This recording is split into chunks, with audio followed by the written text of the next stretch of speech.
Welcome. We'll replace the optical drive cable on a 17-inch MacBook Pro. Power off, unplug, and remove the battery screws. Safety first. Remove the bottom case using a Phillips number 00. Note screw locations A through D. Label and detach the optical drive connector carefully with a spudger. Unscrew the optical drive bracket and slide the drive free. Remove the old cable from the drive and compare it to the new cable.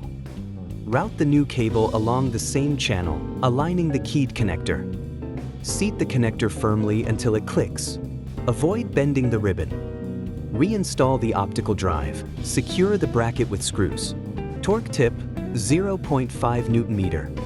Reconnect the battery and replace the bottom case, tightening screws in a star pattern.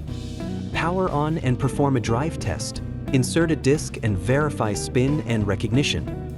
Before and after verification complete. If the drive works, finish and recycle the old cable safely.